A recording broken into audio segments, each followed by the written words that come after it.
Bismillahirrahmanirrahim. Assalamualaikum warahmatullahi wabarakatuh. Waalaikumsalam Waalaikumsalam warahmatullahi warahmatullahi wabarakatuh. wabarakatuh. Alhamdulillahi nahmaduhu wa nasta'inuhu wa nastaghfiruh wa na'udzu billahi min syururi anfusina wa min sayyiati a'malina.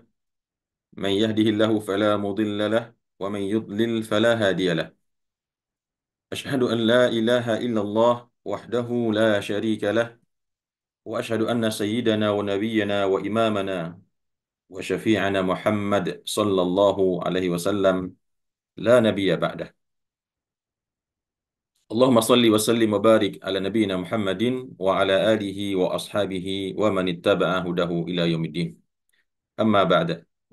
Yang saya hormati dan saya muliakan Bapak-bapak dan Ibu-ibu, ikhwan dan akhwat, saudara-saudari sekalian, peserta kajian atau tadabbur Al-Qur'an yang dirahmati dan dimuliakan oleh Allah Subhanahu wa taala.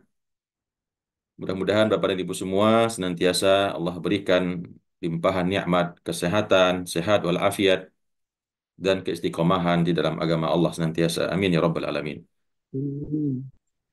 Puji dan syukur kita ucapkan pada Allah Subhanahu wa taala atas limpahan rahmat, nikmat dan karunia yang senantiasa Allah berikan kepada kita sehingga pada pagi hari yang berbahagia ini kembali Allah limpahkan kepada kita semua taufik untuk kembali hadir di dalam majlis tadabbur Al-Qur'an yang penuh dengan keberkahan ini. Salat beserta salam kita doakan semoga senantiasa Allah curahkan kepada baginda Rasulullah sallallahu alaihi wasallam, kepada keluarganya, para sahabatnya dan seluruh umatnya ila yaumil qiyamah. Amin ya rabbal alamin. Bapak dan Ibu yang saya hormati dan saya muliakan, pagi ini kita akan lanjutkan kajian tadabbur Al-Quran.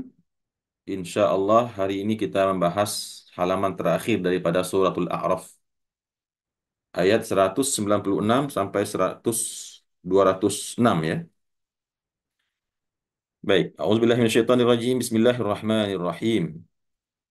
Di ayat sebelumnya kita lihat satu ayat.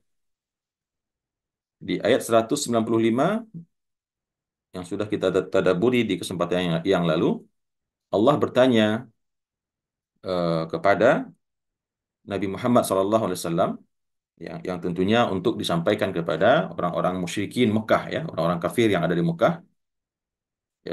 Ketika Allah mencemooh atau merendahkan berhala-berhala yang mereka sembah ya, karena mereka tidak menggunakan akal, pikiran, logika yang Allah berikan kepada mereka, di mana mereka menyembah patung-patung yang sama sekali tidak bisa memberikan manfaat, jangankan untuk orang lain, jangankan untuk orang yang menyembahnya, terhadap dirinya sendiri pun patung tersebut tidak mampu memberikan manfaat atau menolak mudarat. Kata Allah, alahum arjulu yamshuna biha. Apakah bagi patung-patung tersebut ada kaki-kaki yang mereka bisa berjalan dengannya? Am lahum aidin yabtishuna biha, atau apakah mereka itu memiliki tangan-tangan yang mereka bisa menyerang, membunuh, menyakiti dengannya? Am lahum a'yunun yubsiruna biha, atau apakah mereka juga memiliki mata yang mereka bisa memandang, melihat dengannya? Am lahum adhanun yasma'una biha, atau apakah mereka berhala tersebut juga punya telinga yang telinga tersebut berfungsi untuk mendengar? Qul id'u syuraka'akum. Maka tentu jawabannya tidak semua ya. Tidak ada satupun jawabannya yang iya. Semuanya tidak. Karena memang faktanya itu adalah patung benda mati yang diciptakan oleh tuannya sendiri. Ya, mereka tidak memiliki tangan, tidak memiliki kaki. Ya, kalau dibuat dalam bentuk tangan dan kaki tentu bisa, tapi tidak punya fungsi.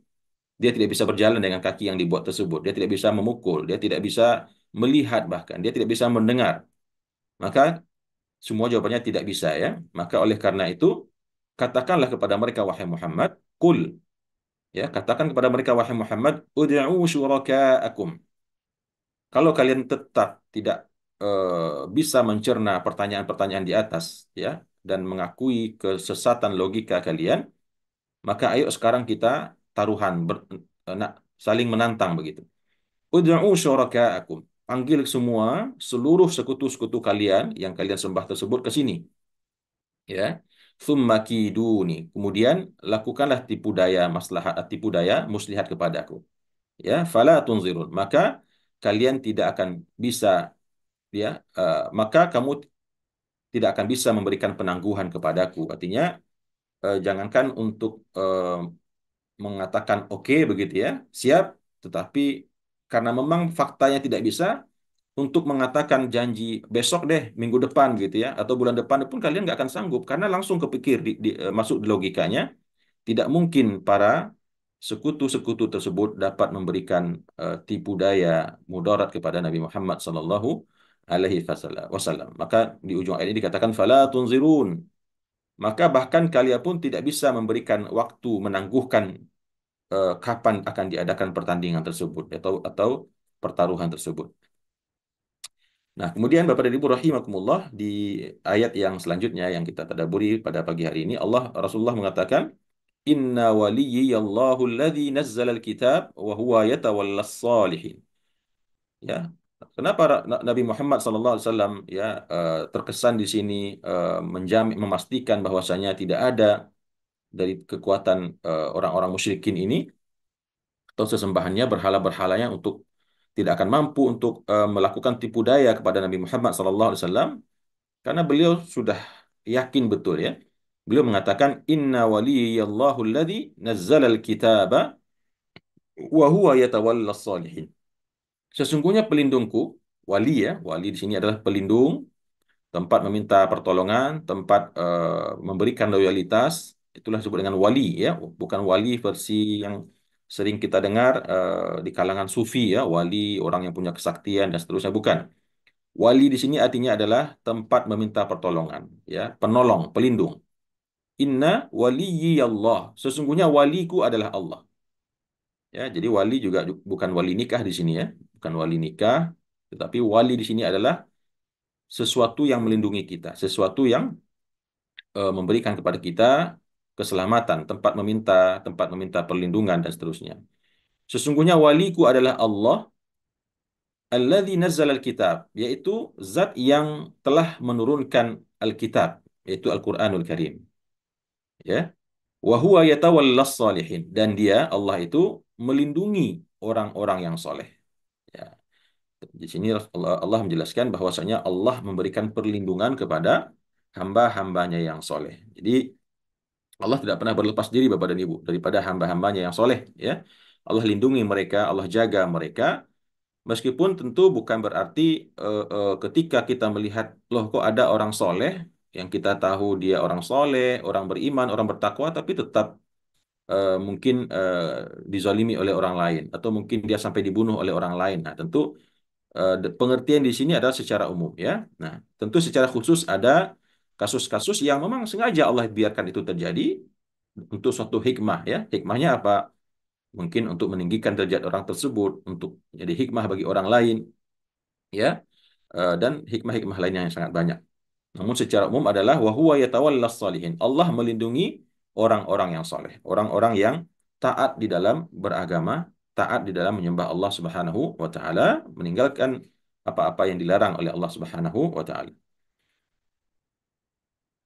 Nah, itu tuh ayat ini menjadi inspirasi juga bagi kita Bapak dan Ibu ya, bahwasanya orang ketika menjadi orang yang soleh, solehah, maka Allah akan melindunginya. Allah akan menjaganya ya. Jadi tidak ada rasa takut, rasa khawatir di dalam menjalani kehidupan di dunia ini, begitu juga di dalam menghadapi makhluk-makhluk yang lain, manusiakah atau apapun itu, karena merasa yakin betul bahwasanya Allah akan melindungi hamba-hambanya yang soleh. Kemudian di ayat yang selanjutnya Allah mengatakan walladzina tad'una min dunihi la yastati'una nasrakum wala anfusahum yansurun. Kalau tadi Rasulullah sallallahu alaihi wasallam dalam ayat ini menegaskan kepada orang-orang musyrikin bahwasanya beliau ya dan begitu juga pengikutnya umatnya dilindungi oleh Allah. Maka sebaliknya di ayat yang berikutnya dikatakan walladzina tad'una min dunihi la yastati'una nasrakum. Kalau tadi Nabi Muhammad dilindungi oleh Allah, ya Allah waliyul ladzina amanu. Allah menjadi penolong bagi orang-orang beriman. Maka sebaliknya walladzina tad'una min duni, adapun orang-orang yang kalian seru selain daripada Allah, yaitu berhala-berhala tersebut, la yastati'una nasrakum. Mereka tidak akan sanggup menolong kalian. Beda dengan Tuhan kami yaitu Allah. Kalau kami punya Allah, Allah akan menolong kami, Allah melindungi kami. Tapi kalau yang kalian sembah patung berhala tersebut pasti tidak akan bisa menolong kalian. wala anfusahum yansurun. Bahkan mereka sendiri pun tidak bisa menolong diri mereka. Kalau diketok kepalanya, dipukul, dikampak begitu hancur lebur, mereka pun nggak bisa melawan. Ya, karena memang hanyalah sebongkah batu atau kayu yang tidak memiliki daya dan upaya sama sekali. Wa in tad'uuhum ilal huda la yasma'u. Dan kalau kalian menyeru mereka, kalian di sini tentu orang-orang musyrikin yang diajak berdialog oleh Rasulullah SAW, atau ayat ini disampaikan oleh Rasulullah kepada mereka, dan jika kamu sekalian menyeru mereka, kamu di sini adalah orang-orang musyrikin, kalian di sini adalah orang-orang musyrikin, dan mereka di sini adalah patung-patung tadi ya. Dan jika kalian wahai kaum musyrikin menyeru mereka, yaitu patung-patung berhala tersebut, ilal huda, disuruh kepada petunjuk, ya ini Tuhan malah disuruh kepada petunjuk ya. Ini sebuah ungkapan yang tentu mencemooh ya, menyakitkan sekali bagi orang-orang musyrikin. Kalau kalian mengajak mereka untuk eh, mendapatkan petunjuk, atau bisa juga difahami ayat ini adalah kalau kalian berdoa kepada mereka untuk supaya kalian diberikan petunjuk, ya, atau bisa juga difahami kalau kalian mengajak mereka, menyeru mereka kepada petunjuk, la yasma'u, mereka tidak bisa mendengar, karena tadi di atas sudah ditanyakan apakah mereka punya uzun, punya telinga, tidak ya. Wa tarahum yanzuruna ilaik, dan kalian akan melihat mereka, ya, kalian akan melihat mereka patung-patung tersebut, berhala-berhala tersebut yang yanzuruna ilaik, memandang kepada kalian. Ya, diajak ngomong cuma memandang saja begitu ya. Diajak ngomong, wahai patung, wahai Tuhan Lata, Uzza dan seterusnya, tolong kami, berikan kami ini dan itu. Tapi mereka hanya bisa melihat, memandang kepada kita. Wa tarahum yanzuruna ilaik. Kalian akan melihat mereka memandang kepada kalian, wahum la yubsirun. Tetapi faktanya mereka tidak dapat melihat kalian. La yubsirun. Jadi ada yang zurun, ada yubsirun. Kalau yang zurun melihat begitu saja, seperti orang melihat. Ada orang matanya tertuju kepada kita, tetapi sesungguhnya dia tidak sedang melihat kita. Dia memikirkan yang lain. Itu berarti yang zurun. Tetapi kalau yubsirun, maka dia melihat, mencerna dengan pikirannya, dan betul-betul fokus begitu. Maka itulah perumpamaan patung-patung yang mereka sembah tersebut bisa melihat, tetapi bisa memandang, tetapi tidak bisa melihat. Ya. Kemudian Bapak dan Ibu rahimakumullah, di ayat yang selanjutnya setelah Allah tentunya mengajarkan kepada nabinya ya ungkapan-ungkapan di atas untuk disampaikan kepada orang-orang musyrikin agar mereka sadar lah ya, agar mereka sadar dengan kesesatan akidah mereka, keyakinan mereka. Maka di ayat selanjutnya Allah pun memerintahkan nabinya untuk bersikap atau bersifat bijaksana ya di dalam menghadapi orang-orang yang didakwahinya. Kata Allah, "Khudhil afwa." Jadilah engkau orang yang pemaaf. Khudhil afwa artinya kalau ada di antara mereka yang ingin bertaubat, ya berikan maaf. Jangan menjadi orang yang pendendam, jangan menjadi orang yang pemarah karena kamu sudah mendakwahi mereka dengan susah payah, ya. Kemudian ketika mereka kelihatan mau masuk Islam, kemudian kamu memarahinya seperti itu, ya. Artinya Allah menuntun nabinya untuk menjadi seorang yang pemaaf, ya. Karena memang tugasnya Rasulullah SAW itu hanya menyampaikan, bukan menjadi tanggung jawab beliau untuk memastikan siapa beriman dan siapa yang tidak beriman, ya. Maka tentunya namanya manusia, sehebat apapun Rasulullah SAW, pasti faktor-faktor naluri kemanusiaan ini tetap ada. Ketika disakiti pasti marah, ketika dihina pasti sedih dan seterusnya ya. Maka di sini Allah tuntun Nabi. Itulah yang dimaksud dengan maksumnya Nabi Muhammad itu, bahwasanya sifat-sifat kemanusiaan beliau itu dituntun oleh Allah untuk tidak keluar daripada batasan-batasan yang identik dengan kenabian beliau. Makanya wahyu ini menuntun Nabi Muhammad SAW sehingga beliau menjadi seorang yang maksum. Khudil afwa, khudil afwa, jadilah engkau orang yang pemaaf, wa'mur bil urfi, dan suruhlah orang untuk berbuat ma'ruf, wa'arid anil jahilin. Ya, dan berpalinglah daripada orang-orang yang bodoh. Nah, ini tentu sebagian ahli tafsir mengatakan ayat ini memang turun sebelum perintah untuk bersikap tegas kepada orang-orang kafir, ya, untuk bersikap tegas kepada orang-orang kafir yang menghinakan agama, menghinakan Rasulullah SAW, yang nanti setelah ayat ini baru dibolehkan mengangkat pedang ya, mengangkat senjata untuk memerangi orang-orang yang menghina agama dan melakukan perlawanan kepada dakwah Rasulullah Shallallahu Alaihi Wasallam. Maka pada saat tersebut, khudhil afwa wa'mur bil urfi wa a'rid anil jahilin. Ya, jadilah engkau orang yang pemaaf dan perintahkan orang untuk mengerjakan yang ma'ruf wa a'rid anil jahilin, dan berpalinglah ya, menjauh saja gitu. Berpaling di sini artinya hindari saja, tidak usah berdebat, tidak usah dilawan orang-orang yang bodoh ya, orang-orang yang bodoh, orang-orang yang suka berdebat, suka debat kusir ya, bukan dalam rangka mencari kebenaran tapi tujuan untuk mengalahkan lawannya.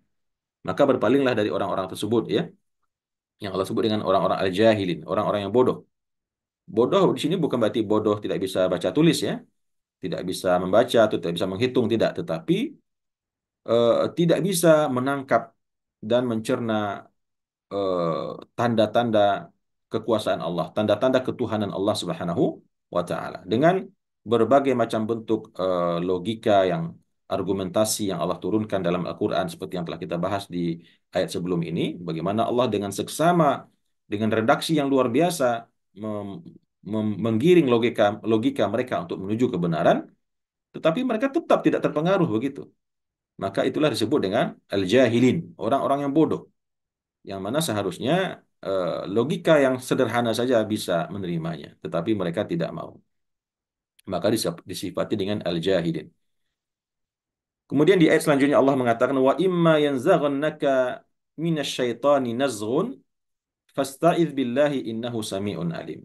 Nah, ini juga kembali kepada Nabi Muhammad SAW dan juga kepada kita tentunya Bapak dan Ibu. Dan jika kalau ada kalanya yanzaghannaka ya, menggoda engkau daripada syaitan itu sebuah godaan, artinya tatkala kalian digoda oleh sebuah godaan syaitan, ya di sini tentu kalau kita hubungkan dengan konteks ayat yang sebelumnya, kalau seandainya iblis atau syaitan itu mempengaruhi engkau wahai Muhammad untuk tidak bersikap pemaaf, untuk tidak menyebarkan kebaikan, untuk tidak berpaling daripada orang-orang yang bodoh, malah menyuruh engkau untuk melawan mereka, untuk berdebat dan berargumen dengan mereka, maka kata Allah di sini, kalau seandainya datang godaan tersebut dari syaitan ya, tentunya itu secara khusus kembali kepada uh, godaan yang syaitan berikan kepada Nabi Muhammad untuk tidak memaafkan, tidak menyeru kepada yang ma'ruf dan tidak berpaling daripada orang-orang yang bodoh. Adapun secara umum ya tentu dalam kehidupan kita sehari-hari, kalau seandainya datang kepada kita sebuah godaan dari syaitan dan itu bisa kita rasakan ya, meskipun kita tidak bisa melihat syaitan atau iblis Bapak dan Ibu, tapi kita mengetahui sesungguhnya ketika kita akan melakukan suatu perbuatan yang salah, suatu dosa atau maksiat, maka kita menyadari ada semacam bisikan, ada semacam hembusan di pikiran kita, di hawa nafsu kita untuk melakukan perbuatan yang tidak baik tersebut. Nah, ini yang dimaksud dengan nazghun, ya, godaan, bisikan syaitan, ya, atau hembusan syahwat dari syaitan, laknatullahi alaihim. Maka kata Allah, fasta'iz billah, maka meminta perlindunganlah kepada Allah. Innahu sami'un alim. Sesungguhnya Allah itu maha maha mendengar dan maha mengetahui. Allah maha mendengar kalau seandainya engkau tidak memaafkan, maka Allah mengetahui. Kalau seandainya engkau tidak melakukan perbuatan amar ma'ruf, Allah maha mengetahui. Ya, kalau seandainya engkau eh, malah memperturutkan emosimu menghadapi kebodohan orang-orang kafir, Allah maha mendengar dan begitu juga maha mengetahui ya.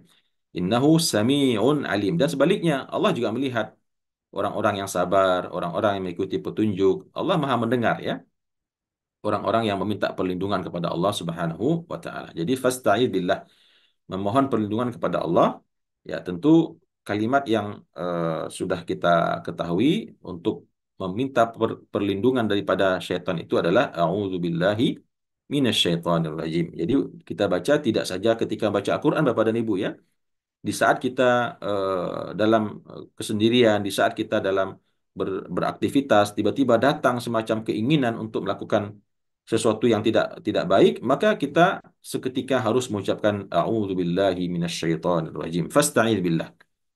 Ya, fasta'idz billah, meminta perlindungan kepada Allah Subhanahu wa taala. Dan termasuk dalam solat ya. Dalam solat, bahkan ketika kita diganggu pikiran, mungkin digiring oleh iblis atau syaitan untuk mengingat suatu perkara atau memikirkan suatu masalah, padahal kita lagi sholat gitu ya. Maka juga di antara yang sunnah yang diajarkan oleh Rasulullah SAW yaitu meludah ke kiri ya, bukan meludah dalam artian mengeluarkan air liur ya tidak, tapi cukup dengan sedikit angin ya, hembusan angin yang dikeluarkan dari mulut yang tujuannya adalah untuk mengusir godaan syaitan di saat kita sholat tadi. Sambil mengucapkan a'udzubillahi minasyaitonirrajim. Kemudian di ayat selanjutnya Bapak dan Ibu rahimakumullah, innalladzina taqau idza massahum ta'ifum minasyaiton. Sesungguhnya orang-orang yang bertakwa kepada Allah Subhanahu wa taala. Idza massahum ta'ifum minasyaiton, apabila mereka disentuh, ditimpa ya, diganggu oleh segolongan syaitan, oleh sekelompok syaitan, maka apa yang mereka lakukan? Tadzakkaru. Tadzakkaru. Mereka langsung ingat, langsung beristighfar kepada Allah, langsung berta'awudz, mengucapkan a'udzubillahi minasyaitonirrajim. Jadi di sini Allah menggambarkan sifat orang bertakwa itu adalah, jadi orang bertakwa itu Bapak dan Ibu bukan berarti orang yang tidak sanggup lagi digoda oleh syaitan, bukan orang yang tidak lagi digoda oleh syaitan. Justru semakin takwa seseorang, semakin tinggi keimanan dan kesolehannya, maka godaan syaitan, iblis itu akan semakin berat. Ya, karena itu sudah perjanjian iblis dengan Allah.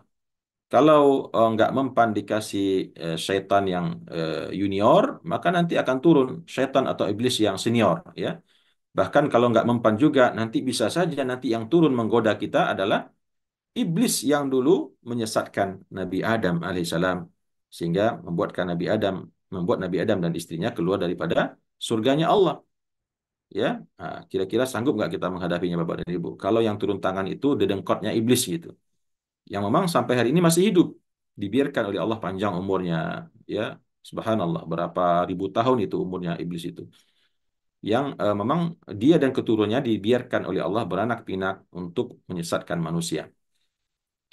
Maka orang-orang bertakwa kepada Allah Subhanahu wa taala, idza massahum ta'ifum minasyaiton, jika mereka ditimpa atau digoda oleh sekelompok syaitan untuk melakukan sebuah perbuatan maksiatkah, dosakah ya, maka tadzakkaru, mereka langsung ingat kepada Allah Subhanahu wa taala, fa idzahum mubsirun, dan mereka langsung melihat ya. Mereka langsung melihat. Ya, di sini diartikan fa idzahum mubsirun itu mereka langsung berhenti daripada keinginan berbuat maksiat tersebut karena mereka diberikan basirah oleh Allah Subhanahu wa taala, diberikan semacam ilham atau hidayah oleh Allah yang menjaga mereka dari melanjutkan niat mereka untuk melakukan perbuatan maksiat tersebut. Nah, ini Allah berikan kepada orang-orang bertakwa ya. Orang-orang yang memang sudah terbukti keistiqomahannya dalam beragama, begitu iblis sudah mulai dekat-dekat kepada dia, maka Allah akan lindungi dia, Allah buat dia menjadi ingat ya, sebagaimana contohnya yang dialami oleh Nabi Yusuf alaihissalam ya, cerita Nabi Yusuf yang digoda oleh Zulaikha dengan sedemikian rupa, perempuan yang cantik ya, punya kekuasaan, situasi pun juga sangat mendukung untuk melakukan perbuatan yang tercela tersebut, tetapi dan Yusuf juga seorang pemuda yang sedang bergejolak hawa nafsunya, tetapi karena Nabi Yusuf alaihissalam seorang yang bertakwa kepada Allah, Allah selamatkan Nabi Yusuf. Allah palingkan Nabi Yusuf daripada keinginan untuk terjerumus kepada perbuatan maksiat tersebut ya. Jadi Bapak dan Ibu, makanya kita berdoa kepada Allah, Allahumma la taj'al musibatana fi dinina.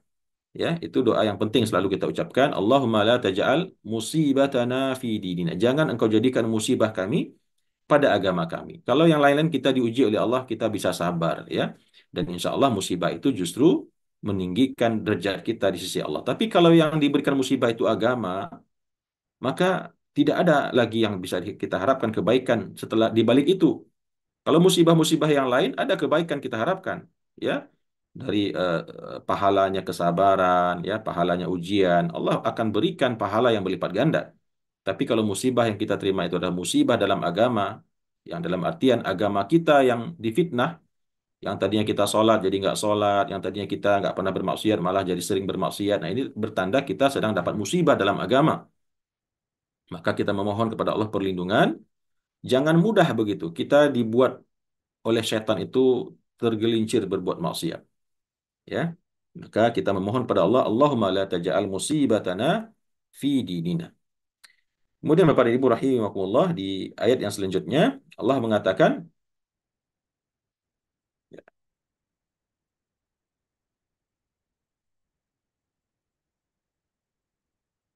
jadi orang-orang bertakwa tadi kita jelaskan tidak akan bisa digoda oleh syaitan, karena begitu digoda oleh syaitan mereka akan ingat Allah, dan pada saat itu mereka pun berhenti ya untuk melakukan perbuatan maksiat tersebut, karena mereka diberikan basirah, mata hati untuk melihat kebenaran oleh Allah Subhanahu wa taala.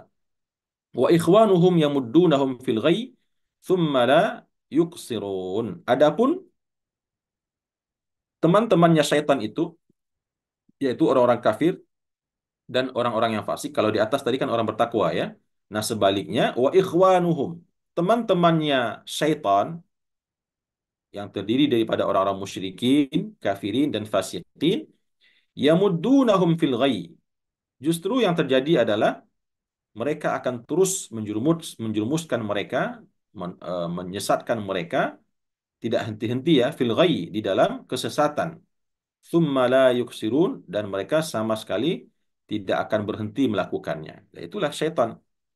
Ya, ternyata syaitan itu Bapak dan Ibu tidak cukup hanya sekedar merasa puas orang yang tadinya nggak sholat kemudian dibikin nggak sholat. Enggak. Orang yang tadinya sholat dibikin nggak sholat. Kalau sudah berhasil dibikin lagi untuk melakukan maksiat berikutnya yang lebih besar lagi. Mungkin berzina, na'udzubillah. Setelah itu digiring lagi menuju mabok ya. Kemudian membunuh, na'udzubillah, kemudian bunuh diri. Dan begitulah syaitan. Jadi dia tidak akan merasa puas hanya sekedar membuat orang yang beriman menjadi lalai. Tidak. Dia akan menggiringnya menuju kemaksiatan-kemaksiatan yang besar. Makanya Allah berkali-kali dalam Al-Quran mengatakan, Inna syaitana lakum aduun mubin, fattakhiduhu adu. Sesungguhnya musuh kita yang paling nyata itu syaitan. Karena apa? Dia yang sepanjang waktu, tanpa henti-hentinya, merongrong kita, menipu daya kita, mencari segala macam cara untuk mencelakakan kita. Nah, ini tentu musuh sejati ya. Kalau musuh-musuh dari kalangan manusia ya tidak mungkin dia sepanjang waktu 24 jam mengawal kita untuk diintimidasi. Kan nggak mungkin ya. Pasti dia ada waktu untuk makan, untuk minum, untuk tidur ya, untuk tamasya. Nggak mungkin sepanjang waktu dia mengintimidasi kita. Tapi iblis, syaitan laknatullah alaihim, barang satu detik pun Bapak dan Ibu tidak pernah lengah ya untuk mengintai, melihat waktu-waktu yang tepat, saat-saat yang tepat untuk mencelakakan kita. Baik celaka di dunia dan terutama celaka nanti di akhirat. Maka kata Allah, wa ikhwanuhum yamuddunahum fil ghayyi tsumma la yuksirun. Adapun teman-temannya syaitan itu, maka syaitan-syaitan tersebut akan mendorong mereka, menolak mereka untuk terus tenggelam di dalam kesesatan. Ya, yamuddunahum fil ghayy. Mereka akan membantu mereka, membimbing tangan mereka, menggiring mereka ya, seperti orang membimbing pengantin begitu ya, dibimbing dengan seksama, dengan mesranya untuk terus terbenam di dalam fil ghayy, di dalam kesesatan. Ya, nauzubillah min dzalik. Bisa kita bayangkan gambarnya seperti apa Bapak dan Ibu ya. Syaitan itu membimbing tangan kita, nauzubillah ya, tangan-tangan orang yang berhasil digelincirkan, dibimbing terus, diantarkan satu persatu kepada lubang-lubang maksiat tadi. Selesai minum khamar, diajak lagi berzina. Selesai berzina, diajak lagi berjudi. Selesai berjudi, diajak lagi makan riba. Sampai akhirnya membunuh, dan seterusnya. Memutus silaturahim, dan seterusnya. Itulah pekerjaan setan, ya. Dan jangan dikira setan itu capek, Bapak dan Ibu. Setan itu jumlahnya mungkin, wallahu alam, tidak terhingga barangkali. Karena dia hobi juga beranak, gitu ya. Sekali beranak entah berapa, gitu ya. Jadi jumlahnya juga sangat banyak. Satu orang mungkin ada sekian puluh iblis yang menggodanya setiap hari. Dan tentu sesuai dengan level keimanan yang bersangkutan. Tsumma la yuksirun, dan kemudian mereka dibuat oleh iblis tadi, oleh setan tadi, tidak berhenti melakukan perbuatan maksiat tersebut. Nauzubillah min dzalik. Kemudian Bapak Ibu rahimakumullah, wa idza lam ta'tihim bi ayah. Kemudian di ayat selanjutnya Allah kembali menceritakan di sini tentang sifat karakter tingkah laku orang-orang musyrikin tadi. Kata Allah, wa idza lam ta'tihim bi ayah qalu laula jitabaitaha. Kalau seandainya engkau wahai Muhammad tidak datang barang sekejap, barang sejenak, barang sehari gitu ya, kepada mereka dengan sebuah ayat, maka qalu laula jitabaitaha. Mereka akan berkata, mengapa engkau tidak membuat-buatnya saja begitu. Ya, tentunya namanya wahyu Bapak dan Ibu tidak mungkin setiap hari turun ya. Kadang ada seminggu tidak turun ya. Begitu ada kebutuhannya, Nabi Muhammad menunggu dengan sangat harap turun sebuah wahyu, tapi belum turun. Belum turunnya karena suatu hikmah, karena suatu kehendak Allah untuk suatu hikmah yang diinginkan oleh Allah belum diturunkan oleh Allah. Nanti akan turun pada waktu yang tepat. Nah, di saat-saat penantian tersebut, yang mereka melihat Rasulullah seperti orang yang khawatir, menunggu sesuatu yang belum kunjung datang, maka mereka berkata kepada Rasulullah, wa idza lam ta'tihim ayat, kalau seandainya tidak datang kepada mereka, engkau tidak datang kepada mereka wahai Muhammad dengan sebuah ayat, karena menunggu ya ayat turun tadi, mereka akan berkata qalu laula jitabaita. Mereka akan berkata, kenapa kamu tidak membuatnya saja? Ini tentu sebuah cemoohan ya, sebuah hinaan, sebuah ungkapan yang mengolok-olok Nabi Muhammad SAW. Ya, kan kamu bisa membuatnya. Ya, seakan-akan mereka ingin mengatakan, oh itu semua ayat yang kemarin kamu sampaikan, kemarin minggu lalu itu semua kan karangan kamu wahai Muhammad. Sekarang kenapa kok 2 3 hari, 4 hari, seminggu nggak ada ayat dari Tuhanmu? Ya kenapa nggak kamu aja yang buat gitu ya? Nah ini tentu apa namanya ya, sikap atau perbuatan dari orang-orang musyrikin yang ingin mencemooh, mengolok-olok Nabi Muhammad SAW. Kemudian kata Allah, kul, katakan kepada mereka wahai Muhammad, kalau itu yang mereka lakukan, mengolok-olok engkau dengan mengatakan kenapa tidak engkau buat saja ayat Al-Quran, ya kenapa harus menunggu begitu? Maka katakan kepada mereka, kul, innama attabi'u ma yuha ilayya. Katakan kepada mereka wahai Muhammad, sesungguhnya saya ini hanya mengikuti apa-apa yang diwahyukan kepada saya. Jadi saya nggak mungkin membuat-buat kata Nabi Muhammad SAW karena saya hanya mengikuti apa-apa yang diwahyukan kepada saya. Min Rabbi, dari Tuhan saya, Allah Subhanahu wa Ta'ala. Ya, hadza basairum min rabbikum. Ini adalah tanda-tanda bukti-bukti dari Tuhan kalian yaitu Allah Subhanahu wa taala, wahudan, dan menjadi petunjuk, warahmah, dan menjadi rahmat bagi orang-orang yang beriman. Ya, jadi apa yang Allah wahyukan kepada Nabi Muhammad SAW, yaitu Al-Quran itu, kata Rasulullah, basair. Hadza basair. Ya, hadza basair. Ini adalah bukti-bukti kekuasaan Allah, bukti-bukti ketuhanan Allah, bukti-bukti kemahaesaannya Allah Subhanahu wa taala. Mir rabbikum, dari Tuhan kalian, wahudan, dan begitu juga Al-Qur'an ini di dalamnya terdapat petunjuk, petunjuk kehidupan, petunjuk bagaimana cara kita bersikap kepada orang tua, petunjuk bagaimana kita mempergauli istri dan sebaliknya, petunjuk bagaimana kita menjaga anak, petunjuk bagaimana kita hidup sebagai makhluk sosial, sesama manusia, bersikap, ya, dan seterusnya, maka Al-Quran itu menjadi petunjuk. Di dalamnya terdapat petunjuk, tuntunan. Warahmah, dan begitu juga rahmat, ya, kebaikan. Dari mana kita mendapatkan rahmat kebaikan? Dari membacanya.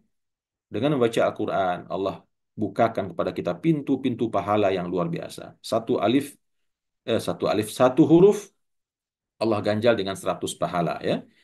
Nabi mengatakan alif lam mim itu bukan satu huruf, tapi alif satu huruf, lam satu huruf, mim satu huruf. Begitu kita baca Al-Quran, surat pertama atau ayat pertama surat Al-Baqarah, baru alif lam mim, langsung dapat pahala 300. Masya Allah. Bagaimana kalau kita baca satu halaman? Bagaimana kalau kita baca dua halaman? Atau bahkan satu juz? Maka tentu ini menjadi rahmat bagi kita, ya. Rahmat di akhirat dan juga rahmat di dunia. Bagaimana bentuk rahmat di dunia Allah berikan melalui Al-Quran?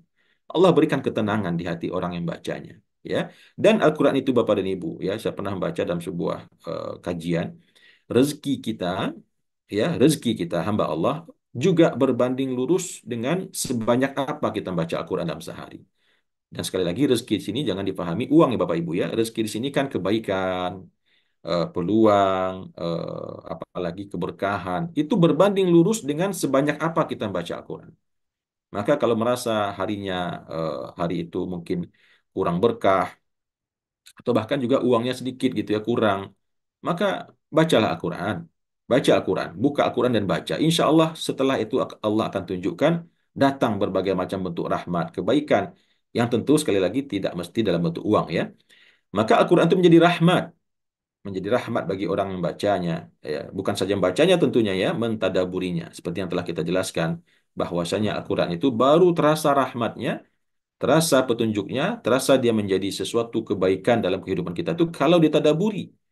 Ya, meskipun membacanya pun juga sudah Allah berikan ketenangan, tapi kalau ditadaburi seperti yang kita lakukan sekarang ini, ya wallahu alam ya, saya pribadi merasakan keluar daripada majelis ini merasa semacam mendapat suntikan gizi begitu, suntikan gizi ke dalam jiwa dan sanubari. Ya, itulah rahmat Al-Quran tersebut. Yang tentunya Allah berikan kepada liqaumi yu'minun, kepada orang-orang yang beriman dengan Al-Quran tersebut, beriman dengan Allah dan Rasulnya. Kemudian di ayat selanjutnya Allah mengatakan, ya setelah Allah tadi menjelaskan Al-Quran itu menjadi petunjuk, ya menjadi rahmat bagi orang beriman, maka petunjuk selanjutnya Allah katakan adalah wa idza quri'al Qur'anu fastami'u lah wa ansitu la'allakum turhamun. Oleh karena itu, mengingat pentingnya Al-Quran itu Bapak dan Ibu untuk didengarkan dengan seksama agar mendapatkan hidayah dan petunjuk. Wa idza quri'al Qur'an, kalau seandainya didengarkan atau dibacakan Al-Quran kepada kalian, kalau kita mendengar dibacakan Al-Quran kepada kita itu bukan berarti orang datang terus buka Al-Quran di depan kita, kemudian dia bacakan di wajah kita, bukan itu maksudnya ya.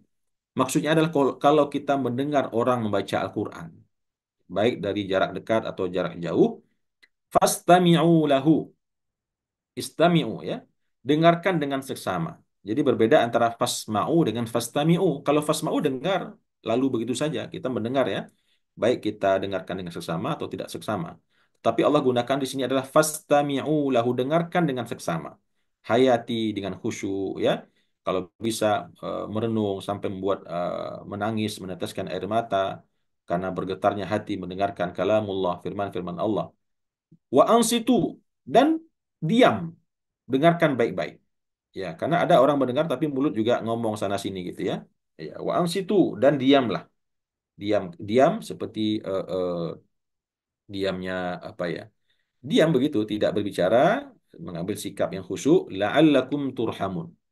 Mudah-mudahan kalian dirahmati oleh Allah Subhanahu wa taala. Nah, ayat ini Bapak dan Ibu kalau kita lihat di buku tafsir ya, di situ ada yang menjelaskan asbabun nuzulnya adalah ketika Rasulullah SAW sedang sholat berjamaah dulu ya sebelum ayat ini turun, itu orang walaupun sholat jamaah sudah dimulai, imam membaca Al-Quran, namun yang baru masuk tetap sambil ngomong, sambil bercanda ya, sambil menanyakan kabar begini dan begitu, sehingga terkesan mereka tidak menghargai bacaan Al-Quran tersebut.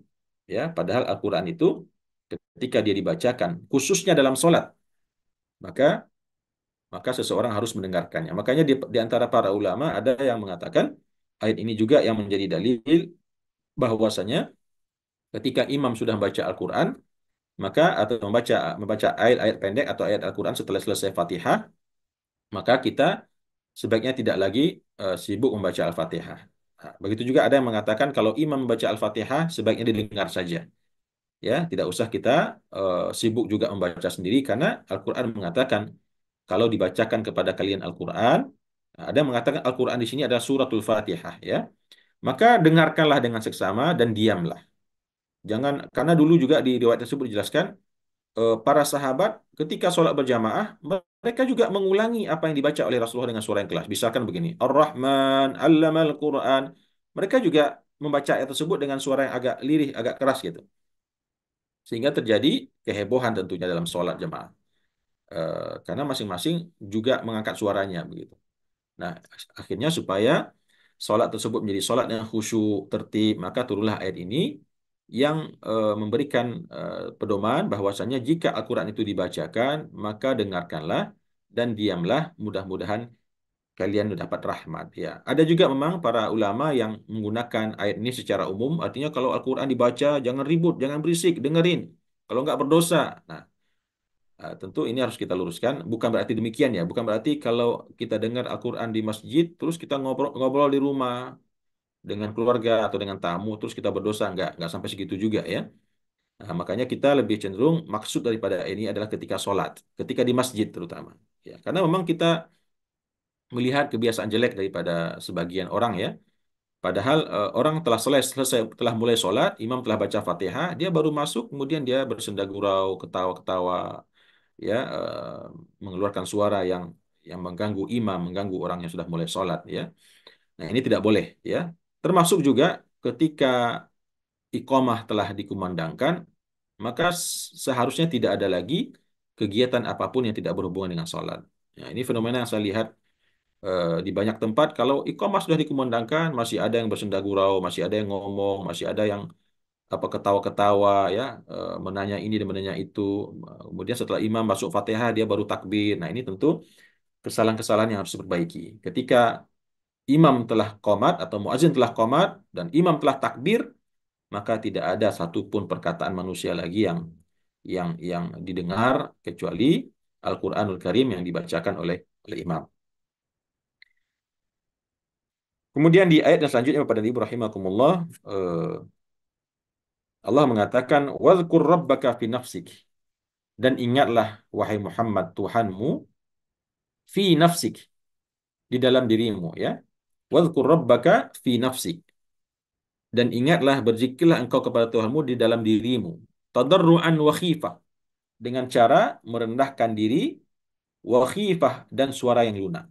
Jadi tidak berdoa itu memang harus dengan ekspresi yang berpenuh harap begitu.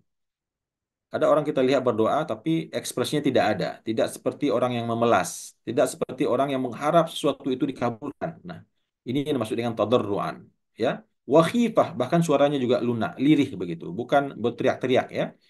Tidak berteriak-teriak karena itu keluar daripada adab. Wa dunal jahri minal qaul, dan juga tidak keras-keras suaranya, ya. Nah, ini adab yang Allah berikan kepada Nabi Muhammad SAW, bagaimana cara berdoa kepada Allah. Wadhkur rabbaka fi nafsik tadarruan wa khifah. Zikirlah atau ingatlah engkau kepada Tuhanmu di dalam dirimu, di dalam hatimu, tadarruan wa khifah. Baik dengan cara merendahkan diri dan suara yang lunak. Wadunal jahri minal qaul, dan tidak mengeraskan suara. Bil ghuduwi wal asal. Baik di waktu pagi, begitu juga di waktu petang, ya. Di waktu pagi berarti di waktu pagi, di waktu duha, di waktu subuh, dan begitu juga di waktu al-asal. Al-asal ini adalah waktu antara sholat asar menuju menuju maghrib. Yang berarti ini juga memberikan apa namanya petunjuk dua waktu yang mustajab berdoa, ya. Bil ghudu, di pagi hari, di waktu-waktu duha, dan juga di waktu-waktu petang, ya, di saat matahari atau di saat sore hari antara waktu asar dengan waktu maghrib. Wala takun minal ghafilin, dan janganlah engkau termasuk orang-orang yang lalai. Orang-orang yang lalai daripada mengingat Allah Subhanahu wa taala, berzikir kepada Allah Subhanahu wa taala. Jadi kita harus senantiasa ingat kepada Allah, berzikir kepada Allah, baik itu dengan zikir lisan, mengucapkan subhanallah, walhamdulillah, wala ilaha illallah, astaghfirullah, la haula wala quwata illa billah, dan seterusnya. Begitu juga zikir dalam artian menggunakan pikiran kita, akal kita untuk melihat, memandang semua apa yang ada di sekeliling kita dan senantiasa kita jadikan ibrah, kita jadikan hikmah yang mengantarkan kita semakin kuat keimanan kita kepada Allah Subhanahu wa taala. Kemudian di ayat yang terakhir Bapak dan Ibu, Allah mengatakan innalladzina 'inda rabbika la yastakbiruna an ibadatihi wa yusabbihunahu wa lahu yasjudun. Sesungguhnya orang-orang yang ada di sisi Tuhanmu, ya, yaitu para malaikat, ya. Di sini Allah meminta nabinya dan umat Nabi Muhammad untuk meneladani malaikat. Innalladzina 'inda rabbik. Sesungguhnya orang-orang yang berada di sisi Tuhanmu, yang berada di sekitar arasnya Allah Subhanahu wa taala, la yastakbiruna an ibadatih. Mereka tidak pernah menyombongkan diri dalam beribadah kepada Allah. Ya, kalau di sini kita kaitkan dengan ayat sebelumnya, berarti mereka menyembah Allah itu dengan penuh merendahkan diri, dengan penuh rasa takut, dengan penuh pengharapan, ya. Eh, Menuhankan Allah dengan sedemikian rupa, ya, dengan sikap yang tunduk, yang takut, yang penuh harap. Nah, itulah para malaikat yang tidak pernah menunjukkan sikap sombong kepada Allah, malah sebaliknya, la yastakbiruna an ibadati, tidak pernah menyombongkan diri dari beribadah menyembah Allah Subhanahu wa taala, wa yusabbihunahu, dan mereka bertasbih kepada Allah, mensucikan Allah, wa lahu yasjudun, dan kepada Allah mereka bersujud, ya. Mereka bersujud kepada Allah Subhanahu wa taala. Ini tentu adalah malaikat yang diminta oleh Allah kepada kita untuk meneladani sifat mereka di dalam berdoa, di dalam menyembah Allah dengan penuh ketundukan, penuh kerendahan diri, menghambakan jiwa dan raga kepada Allah Subhanahu wa taala, bertasbih dan juga bersujud kepada Allah Subhanahu wa taala.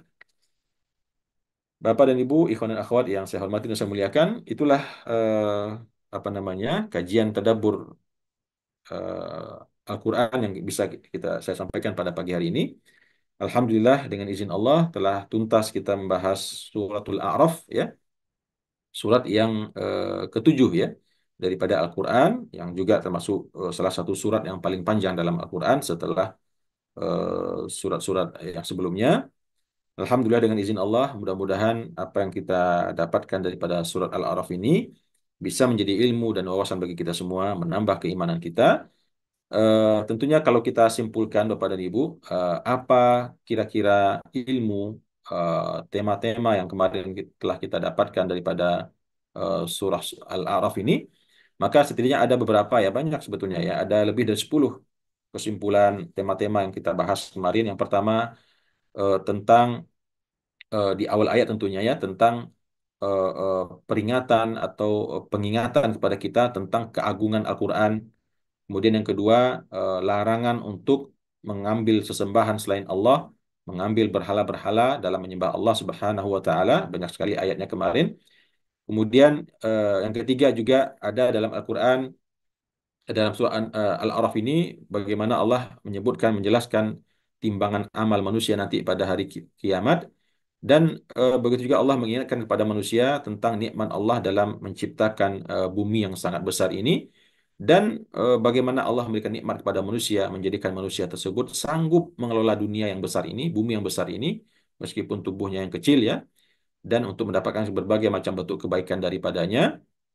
Kemudian juga di surah-surah, di ayat-ayat surah Al-A'raf, kita kemarin juga berjumpa dengan kisah penciptaan Nabi Adam dan apa namanya, perseteruannya dengan iblis yang sampai membuat akhirnya Nabi Adam dan Hawa terusir ke dunia, pindah ke bumi, ya, dan juga laknat Allah kepada iblis. Dan juga kita menemukan ayat-ayat tentang bagaimana cerita kelak keadaan hari kiamat dan apa yang Allah berikan kepada orang yang muttaqin. Demikian juga ada yang spesifik, kita temukan cerita tentang Ashabul A'raf, ya, orang-orang Al-A'raf, yaitu orang-orang yang berada di antara surga dan neraka. Juga kisah-kisah Nabi dan Rasul, ya, kisah Nabi mulai dari Nabi Nuh, Nabi Lut, Nabi Syuaib, Nabi Saleh dan seterusnya, ya. Dan juga dialog Rasulullah SAW dengan orang-orang musyrikin Mekah, ya, yang diseru oleh Rasulullah SAW untuk beriman kepada Allah, namun mereka mengingkari dakwah Rasulullah SAW. Luar biasa Bapak Ibu, ya. Mudah-mudahan